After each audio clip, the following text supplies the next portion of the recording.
Hello student, आप सभी लोग जानते हैं कि उत्तर प्रदेश माध्यमिक शिक्षा परिषद का बिगुल बज चुका है और उत्तर प्रदेश माध्यमिक शिक्षा परिषद की वेबसाइट पर जो भी प्रश्न पत्र इस समय डाउनलोड हुए हैं उस प्रश्न पत्र की हम सीरीज चला रहे हैं, चाहे वो हिंदी हो चाहे वो अंग्रेजी हो।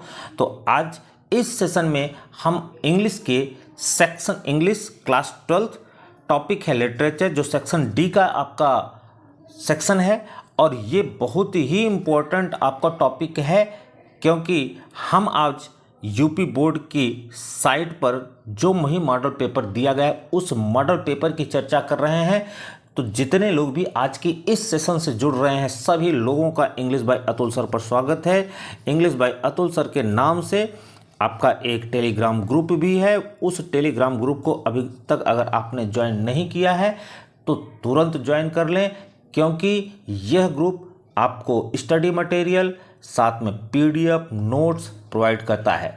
तो सेशन को ज़्यादा डिले न करते हुए हम सीधे सेक्शन डी के पार्ट पे चलते हैं और आपको आज एक एक चीज़ पूरा क्लियर करते हुए समझाते हुए आसान भाषा में समझाते हुए, क्योंकि अंग्रेज़ी जो आपको टफ लगने वाली है वो अब एकदम इजी तरीके से मैं समझाने वाला हूँ।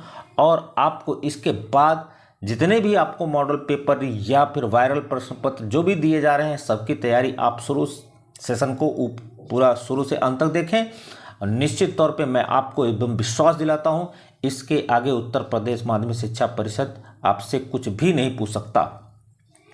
तो चलते हैं। सबसे पहले हम ये जानते हैं सेक्शन डी में हमको मिलेगा क्या, कौन कौन से क्वेश्चन मिलेंगे। तो आपको जानकारी के लिए बता दें, जो पहला जो क्वेश्चन होगा वो शॉर्ट आंसर का क्वेश्चन होगा और ये प्रोज से होगा और ये 40 वर्ड इसकी लिमिटेशन होगी और इस लिमिटेशन के अंतर्गत में हमको क्वेश्चन के आंसर अटेम्प्ट करने हैं। तो इस सेक्शन का जो पहला क्वेश्चन है, what is Saheb looking for in the garbage dump in the lesson lost spring. आपका प्रोज का सेकंड लेसन है और क्वेश्चन कह रहा है कि what is Saheb looking for in the garbage dump. तो कूड़े के ढेर में साहेब क्या खोज रहा था इन द लेसन लास्ट स्प्रिंग के पाठ में। तो इसका जो उत्तर होगा वो है इन द गार्बेज डंप, कूड़े के ढेर में साहेब लुक्स फॉर यूजफुल आइटम, कुछ उपयोगी वस्तुएं खोज रहा है। Which can be sold for cash, जिसको वह कैश के बदले में वो कैश के लिए बेच सकता है। As these item can be traded for money, ये सारे आइटम रुपए के लिए व्यापार में जाते हैं। They are just like gold for him, और साहेब के लिए ये गोल्ड के समान है। किसके से? ये जितने भी आइटम गार्बेज में मिल रहे हैं उसके लिए वो गोल्ड के समान है। तो एक बार फिर से मैं आपको बताना चाहता हूं कि कूड़े के ढेर में साहेब उपयोगी वस्तुएं खोज रहा था जो कि कैश के बदले वह बेच सकता था, और ये सारी वस्तुएं पैसे के लिए वो व्यापार करता था ये सारी वस्तुओं का, और ये सारी वस्तुएं उसके लिए सोने के तरीके से थी, सोने के समान थी। पहला क्वेश्चन आपको एकदम एग्जैक्ट क्लियर हुआ होगा। दूसरे क्वेश्चन में चलते हैं। दूसरा क्वेश्चन है, how did Gandhi ji help the peasants of Champaran. ये आपका इंडिगुलेशन के अंतर्गत में ये क्वेश्चन है, और अगर अभी तक आपने उसको नहीं पढ़ा है तो एक बार समरी ज़रूर पढ़िएगा, क्योंकि अगर समरी पढ़े रहते हैं आप तो निश्चित तौर पे आंसर बहुत ही अच्छे तरह से समझ में आते हैं। और अगर आप में से जिनको समरी अभी नहीं क्लियर है तो मैं आपको समरी का भी एक सेशन बहुत जल्द ही देने वाला हूं, जो इम्पोर्टेंट लेसन है। तो चलिए इसके आंसर पे चलते हैं। तो इसका आंसर कह रहा है, the peasants of Champaran's villages, Champaran के गांव के किसान were culturally and socially backward, वो सांस्कृतिक रूप से और सामाजिक रूप से पिछड़े थे। Besides being fear stricken by the British dues, और ब्रिटिश ड्यूज के कारण वह डर में भी थे। तो चंपारण के जो किसान थे वो सांस्कृतिक रूप से और सामाजिक रूप से वो पिछड़े थे, और इसके अलावा ब्रिटिश ड्यूज से वह डरे भी थे। Gandhi ji freed them by teaching them Gandhi ji ने उनको पढ़ाते हुए मुक्त किया कि they had right and also supporter, उनके पास अधिकार है और साथ में सपोर्टर भी हैं। द बैकवर्डनेस वाज ट्रैकिल्ड, ट्रैकिल्ड का मतलब होता है निपटाना, मैंने लिख दिया है, थोड़ा सा टफ वर्ड था। तो the backwardness was tackled by opening primary school and improving health care facilities. तो गांधी जी के प्रयास से उनका जो पिछड़ापन था वो कैसे निपटाया गया? बाय ओपनिंग प्राइमरी स्कूल खोलकर एंड प्राथमिक स्कूल खोलकर एंड और इम्प्रूविंग हेल्थ केयर फैसिलिटीज़, और प्राथमिक स्वास्थ्य की सुविधाएं प्रदान करके गांधी जी ने चंपारण के किसानों का सहयोग किया। तो आपको प्रोज से 2 शॉर्ट आंसर मिलने वाले हैं और वायरल प्रश्न पत्र में आपके 2 शॉर्ट आंसर थे, दोनों के आंसर आपके क्लियर हो गए। अब चलते हैं हम दूसरे क्वेश्चन पे। तो दूसरा क्वेश्चन है लॉन्ग आंसर, ये भी प्रोज सेक्शन से आना है, एक्टिव वर्ड्स में आना है, और ये एक्टिव वर्ड्स में जो क्वेश्चन आएगा वो क्या है? Why was Douglas determined to get over his fear. तो डगलस ने अपने डर पर काबू करने का क्यों निश्चय किया? ऑफ वाटर, पानी से। How did he overcome his fear of water, और वह पानी के डर से कैसे जीते। क्वेश्चन क्या है कि डगलस ने अपने पानी के डर से कैसे विजय प्राप्त करने का क्यों निश्चय किया, और उन्होंने डर पर कैसे काबू किया, कैसे जीता। तो दोनों तरीके से क्वेश्चन बन सकता था। अब इसका answer, the story deep water is a story of share determination and perseverance. ध्यान रखेंगे कि यह कहानी जो डीप वाटर है वो कैसी स्टोरी है? शेयर डिटर्मिनेशन, एक दृढ़ निश्चय का और दृढ़ संकल्प का। परसिवरेंस का मतलब होता है संकल्प, तो एक दृढ़ निश्चय और दृढ़ संकल्प की कहानी है।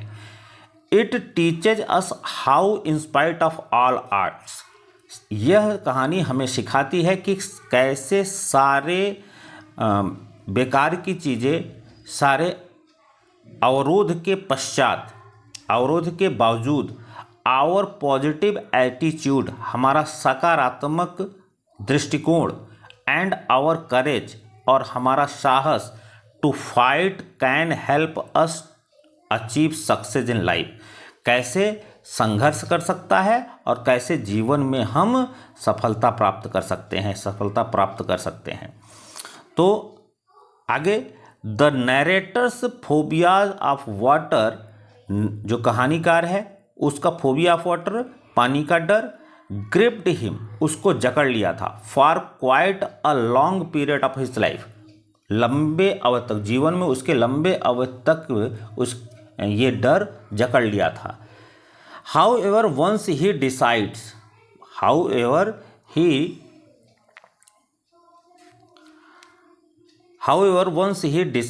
to overcome his fear, लेकिन वह किसी तरीके से अपने इस डर पर विजय प्राप्त किया। He is able to shed it off completely, और वह पूर्णतया इस डर से विजय प्राप्त भी किया।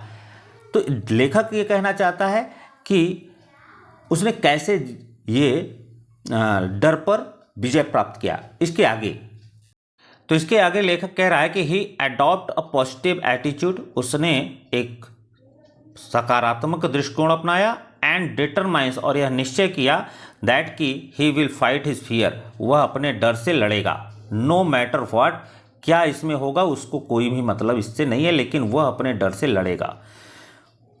डगलस परसिवरेंस, डगलस का यह दृढ़ प्रतिज्ञा, यह संकल्प, एंड करेज टीचर्स, यह साहस हमको यह सिखाता है कि a firm will and determination coupled with a bold attitude, जब हमारा दृढ़ विश्वास होता है तो हम एक अच्छे से एटीट्यूड बना सकते हैं, can help us win over all obstacle and achieve the impossible, वो सारे दृष्टिकोण हमारी सहायता करते हैं और हम सारे भी अवरोधों को हटाते हुए असंभव पर विजय प्राप्त कर सकते हैं। तो ये है आपकी छोटी सी कहानी और उस पर ये लॉन्ग आंसर एक बार मैंने आपको पढ़ाया है। दूसरी बार में अगर आपको नहीं समझ में आता है तो एक बार और देखें, फिर भी अगर डाउट है तो आप क्वेश्चन करें।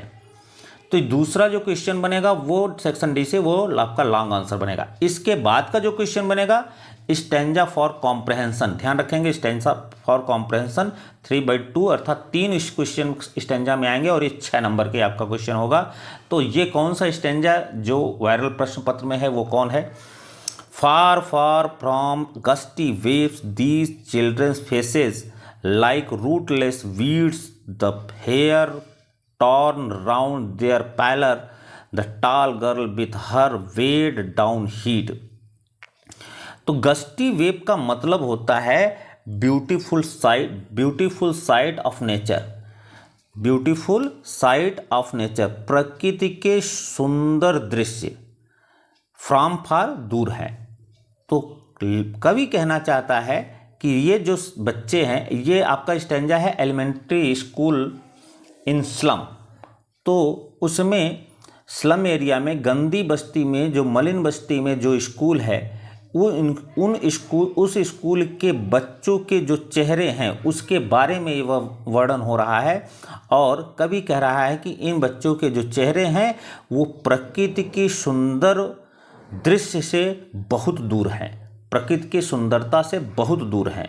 लाइक रूटलेट वीड्स, उनके जो चेहरे हैं वो बिना जड़ के जो पौधे होते हैं उनकी तरह हैं, अर्थात सूखे घासों की तरह से आप कह सकते हैं, सूखी घास की तरह से उनके चेहरे बन गए हैं। The hair turn round their pallor, और उनके जो बाल हैं वो उजड़े हुए हैं। टर्न अराउंड का मतलब उजड़े हुए हैं। और उस क्लास में जो लंबी लड़की है with her weighed down head, उसने अपने सर को दुखों के भार से नीचे झुकाया हुआ है। वेट डाउन मतलब नीचे झुकाया है, और नीचे क्यों झुकाया है? अपने दुखों के भार से वो अपने सर को झुका दिया है। तो एक बार फिर से इस स्टैंजा को समझ लीजिए। कवि महोदय उन सारे स्कूल के सारे बच्चों के चेहरों को देखते हुए कह रहे हैं कि इन बच्चों के चेहरे जो हैं वो प्रकृति की सुंदरता से बहुत दूर है। फार फ्रॉम मतलब बहुत दूर हैं, और उनके जो चेहरे हैं वो सूखी घास की भांति हो गए हैं। उनका जो बाल हुआ है वो सूखे घास के जड़ की भांति उजड़ा हुआ है। और उस क्लास की जो एक लंबी लड़की है वो अपने दुखों के चिंताओं के भार से उसका सिर झुका हुआ है। तो ये आपका स्टैंजा है, और इस स्टैंजा के अंतर्गत में क्वेश्चन आपको करने हैं। वो कौन कौन से क्वेश्चन आएंगे वो आपको ध्यान रखना है।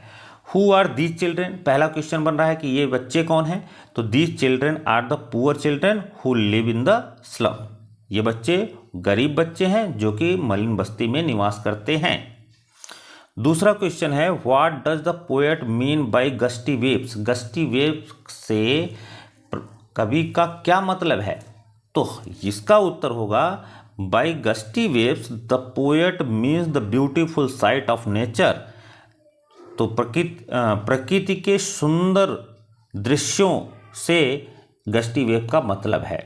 कवि ने क्या बताया कि गस्टी वेव्स का मतलब क्या है? The beautiful sight of nature which are not visible in the slum, और साथ ही यह भी बताया जा रहा है कि जो कि इस मलिन बस्ती में नहीं दिखाई देता है। तो प्रकृति की सुंदरता मलिन बस्ती से बहुत दूर है। तो दूसरा क्वेश्चन भी आपको समझ में आ गया होगा। तीसरा क्वेश्चन क्या कह रहा है? What has possibly weighed down the tall girl's head, लंबी लड़की के सिर को संभवतः किसने बोझिल किया हुआ है? तो ध्यान रखेंगे इसका आंसर है the tall girl's head has possibly been weighed down by being burdened with the sad thoughts. तो लंबी लड़की का जो सिर है वो संभवतः इसलिए नीचे झुका हुआ है जो कि भार से है। किसके भार से? विद सैड थॉट्स, हाँ, दुख के विचारों से भार सहते हुए उसने अपने सिर को झुकाया हुआ है। अबाउट हर मिसफॉर्चून, और अपने दुर्भाग्य पर भी उसने अपने सिर को झुकाया हुआ है। Which is making her feel depress, जिसके कारण वह बहुत दुखी महसूस कर रही है। तो यह भी क्वेश्चन आपको समझ में आ गया होगा। इसके बाद आपका 2 शॉर्ट आंसर प्रोज से, 1 लॉन्ग आंसर प्रोज से होने के बाद आपका पोएट्री सेक्शन स्टार्ट है। पोएट्री सेक्शन में एक स्टैंजा क्वेश्चन आपका आएगा, उसके बाद एक सेंट्रल आइडिया। तो सेंट्रल आइडिया भी हमने आज दिया हुआ है, an elementary school classroom in a slum. बहुत ही सुंदर कविता है। आइए हम इसके सेंट्रल आइडिया को आपको बताते हैं। तो Stephen Spender has presented a true picture of the life of school living in the slum. तो स्टीफन स्पेंडर कवि महोदय जो हैं हैज़ प्रेजेंटेड, ये प्रेजेंट करते हैं एक ट्रू पिक्चर, एक वास्तविक तस्वीर ऑफ द लाइफ, जीवन की, ऑफ द स्कूल के, लिविंग इन द स्लम, जो कि मलिन बस्ती में रह रहे हैं। तो मलिन बस्ती के स्कूल के बच्चों के जीवन का एक ट्रू पिक्चर जो होता है, वास्तविक तस्वीर, कवि महोदय प्रेजेंट कर रहे हैं। The children are in very miserable condition, ये बच्चे बहुत ही दयनीय स्थिति में है। Due to their poverty and illiteracy, अपने गरीबी के कारण और अशिक्षा के कारण। They are depressed and their pale faces express sadness, तो वे दुखी हुए हैं और उनके पीले चेहरे दुख को व्यक्त कर रहे हैं। They are physically very weak, और वे शारीरिक रूप से बहुत ही कमज़ोर हैं। The poet makes an appeal, कवि महोदय एक अपील करते हैं, टू द एजुकेटेड, शिक्षित लोगों से, एंड एफ्लुएंट सेक्शन, समृद्ध लोगों से, ऑफ द सोसाइटी, समाज के समृद्ध लोगों और शिक्षित लोगों से कवि महोदय अपील करते हैं, टू हेल्प देम, उनकी सहायता करने के लिए, and to improve the education facility, और उनकी शिक्षा व्यवस्था को सुधार करने के लिए, and living condition of the children, और इन बच्चों की लिविंग कंडीशन को भी सुधार करने के लिए कवि महोदय अपील करते हैं। तो इतना केवल आपको दिमाग में रखना है कि उसमें पोयम में हुआ क्या है। तो ये अगर सेंट्रल आइडिया आप अपने माइंड में सेट रखते हैं तो निश्चित तौर पे ये आपके लिए बड़ा ही बेनिफिशियल होगा, और इसका पीडीएफ भी ग्रुप में सेंड कर दिया जाएगा। तो इसके आगे का जो क्वेश्चन है, इसके आगे जो क्वेश्चन होगा वो short answer from short story. अब शॉर्ट स्टोरी से आपके शॉर्ट आंसर आएंगे, वो 2 आएंगे, 4-4 नंबर के, 40 वर्ड के लिखने होंगे। तो हम आपको शॉर्ट आंसर दे रहे हैं, तो ध्यान रखेंगे। क्वेश्चन कह रहा है कि what are the indications for the future of humankind, मानवता भविष्य में मानव का के लिए क्या इंडिकेशन है। तो ये जो क्वेश्चन है वो आपके शॉर्ट स्टोरी से है, और इसमें जो आंसर है वो निकल के आएगा, वो है कि glaciers are melting and ice caps are falling. जो ग्लेशियर हैं वो पिघल रहे हैं, आइस कैप जो हैं वो गिर रहे हैं। There is a danger of global warming, और इससे ग्लोबल वार्मिंग, एक वैश्विक तापमान का जो खतरा निकल के आ रहा है।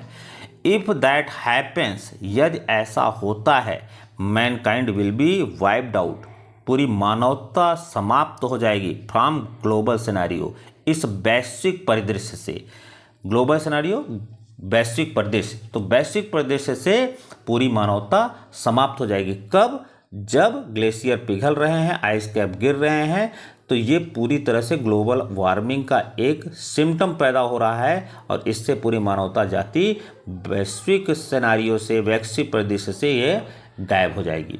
ये आपका अंटार्कटिका वाला जो लेसन है उससे ये आपका क्वेश्चन है, बहुत ही इंपॉर्टेंट क्वेश्चन भी है। और अगला जो क्वेश्चन है वो है what is first day cover, प्रथम दिवस आवरण क्या है। ये आपको वर्ड मिला था 3rd लेवल, आपका पहला जो स्टोरी है उसमें ये क्वेश्चन है। When a new stamp issued, जब एक नया टिकट इशू होता है, स्टैम्प कलेक्टर बाई सम, तो जो स्टैम्प कलेक्टर होते हैं, टिकट संग्रहकर्ता होते हैं, वो उनको खरीद लेते हैं। जब भी टिकट कोई इश्यू होता है तो स्टैम्प जो संग्रह करता है होते हैं वो खरीद लेते हैं। दे यूज टू मेल एनवलप, वो उनको मेल एनवलप पर यूज करते हैं।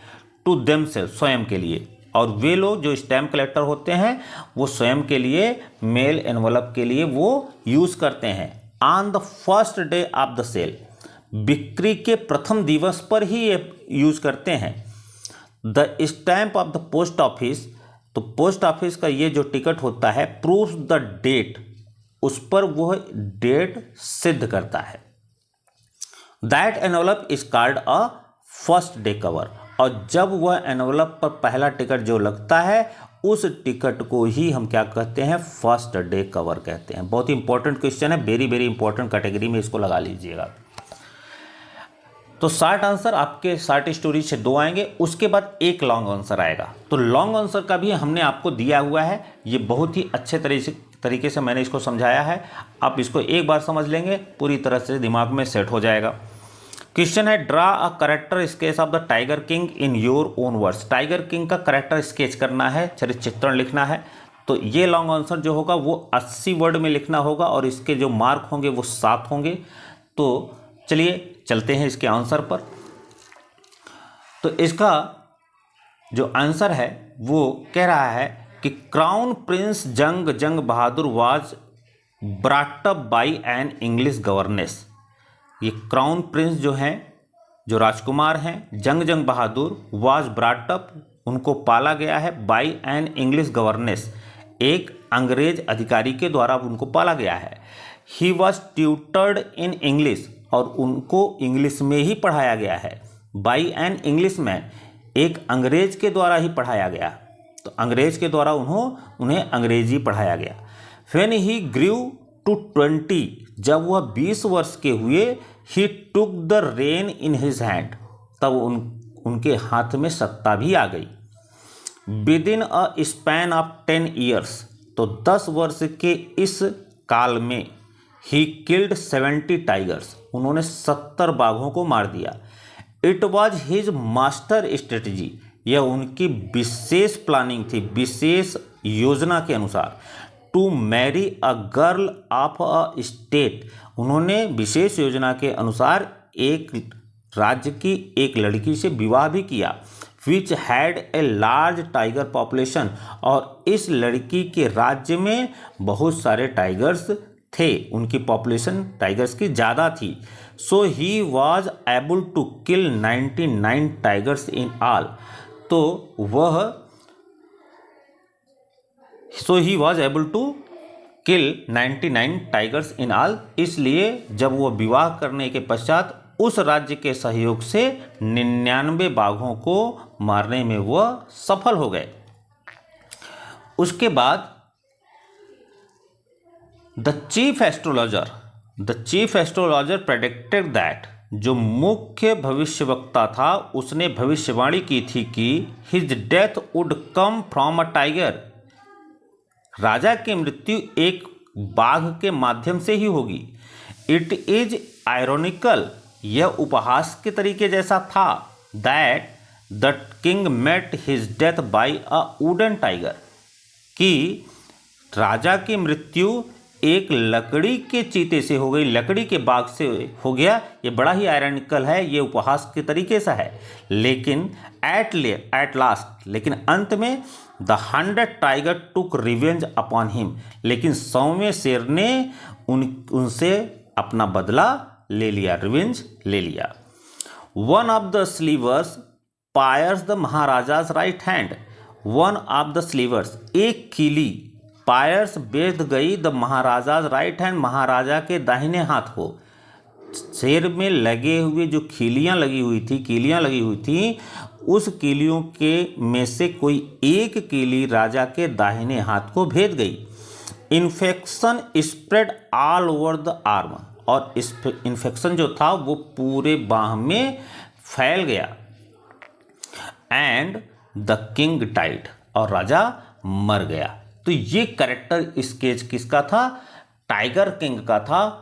और ये लॉन्ग आंसर होगा, और इसका जो लिमिटेशन होगा वो 80 वर्ड्स का होगा।